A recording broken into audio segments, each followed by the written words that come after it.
Jadi, Anda membaca tentang pornografi. Pornografi. Jika Anda membacanya, pikiran Anda akan menjadi terbiasa, meracuni pikiran Anda, mencemari pikiran Anda, dan kurang lebih seperti itu. Kemudian, Anda pasti memerankan, memainkan peranannya. Inilah yang terjadi. Penyakit ini menjadi wabah bagi kekuatan manusia. Sangat kuat pengaruhnya. Di tempat saya di Afrika Selatan, bila saya membawa buku porno yang saya beli di Bandara Kennedy atau Heathrow atau di mana saja, jika saya membawa ke negara saya akan dipenjara 2 tahun.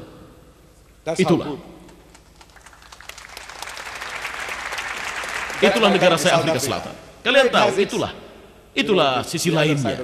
Tapi kalau sudah bicara sisi agama dari sisi keagamaan, mereka adalah penganut agama Kristen yang baik. Tapi itu negara saya.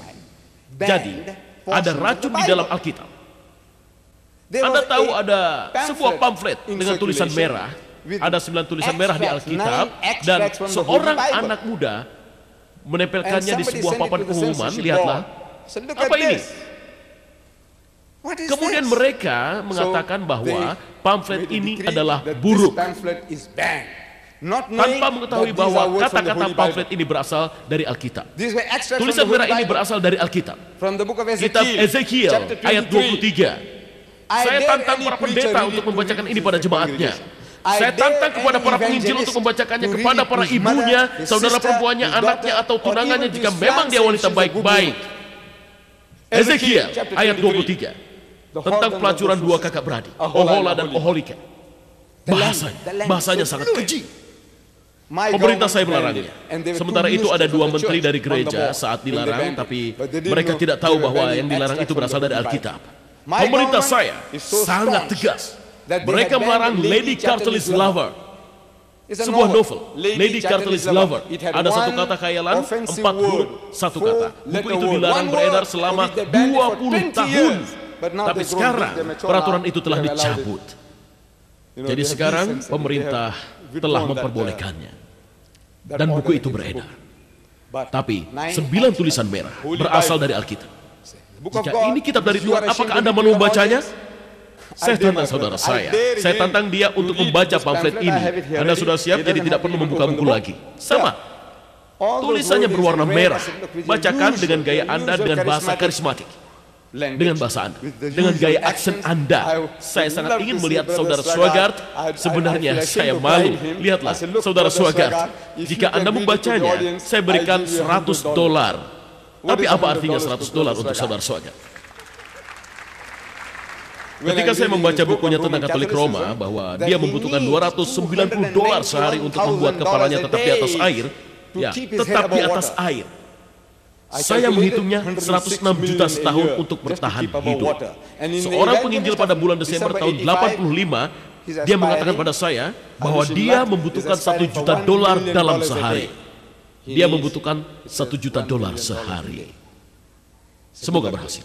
Tapi sekarang, jika saya katakan akan memberikan $1.000 pada Dr. Swagart, saya sadar bahwa saya tidak akan mampu. Saya sadar itu. Ya, saya sadar itu. Saya tidak akan mampu. Tapi secara spiritual, saya berharap dan berdoa bahwa dia mempunyai nyali, mempunyai keberanian di mana dalam pengalaman saya tidak ada penginjil yang berani.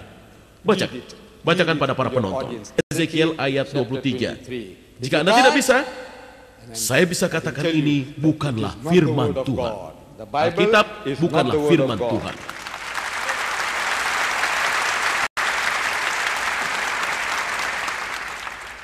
Baiklah, mari kita kembali kepada topik kita. Ini dari buku saya. Apakah Injil firman Tuhan? Saya telah mengirimkan 10.000 kopi ke kota ini. Dan saya rasa tersedia. Saya tidak tahu apakah ada di luar sini. Saya telah menyampaikan pada mereka dan membagikan semuanya. Biar Anda membaca dan membuat keputusan sendiri.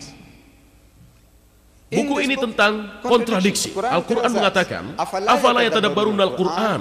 Apakah mereka tidak memperhatikan Al-Quran itu? Walau kana min indi ghairillah lawajadu fi ikhtilafan katsira. Kalau sekiranya itu bukan berasal dari Allah, maka kalian akan menemukan banyak pertentangan, banyak kontradiksi. Tapi Al-Quran tidak terlibat pada hari ini. Tapi ini apa yang dikatakan Al-Quran, bahwa jika ini bukan firman Tuhan, kalian akan menemukan dalam buku apa saja. Jika bukan berasal dari Tuhan, maka akan banyak terdapat kontradiksi. Sebagai contoh yang diberikan saudara Swagart akan saya ulangi. Dikatakan dalam buku yang satu, Solomon mempunyai 4.000 kandang kuda. Yang lainnya mengatakan 40.000 kandang kuda. Antara 4 dan 40 perbedaannya hanya ada pada 0. Anda bilang, tapi tahukah bahwa sepupu saya yaitu Yahudi tidak tahu angka 0 saat menulis kitab? Mereka tidak tahu. Saudara saya orang Arab lah yang mendapatkannya dari bapak saya di India. Dan dia menyebarkan ke dunia angka 0. Orang Yahudi tidak tahu. Mereka tulis apa adanya. Jika 4 ditulis 4. Jika 40, tentu saja harus ditulis 40. Lalu siapa yang salah? Tuhan atau penulisnya? Dan itu tidak aman. Dikatakan tidak lepas dari kesalahan Nyonya Ellen G. White. Ini adalah pengakuan dari Nyonya Ellen G. White. Dalam pengantar kitab Injilnya, dia punya motif untuk berbohong. Dia percaya bahwa Alkitab terinspirasi oleh Tuhan. Dan dikatakan bahwa Injil yang kita baca hari ini adalah hasil kerja peniru yang melakukan pekerjaannya dengan keakuratan yang mengagumkan. Melakukan pekerjaannya dengan keakuratan yang mengagumkan. Tapi tiruannya tidaklah sempurna. Dan Tuhan nampaknya tidak mampu menjaga mereka dari kesalahan. Dan Tuhan tidak menjaganya. Dengan kata lain, ini adalah urusan Tuhan. Urusan Tuhan. Jika Anda melihat mampu, jika Anda ingin melakukannya dan mampu atau tidak, peduli apa? Itu urusan Anda. Jadi Tuhan tidak mampu menjaga mereka dari kesalahan. Kalimat berikutnya dalam komentarnya dikatakan, saya melihat Tuhan saya secara khusus telah menjaga Injil. Saya tanya,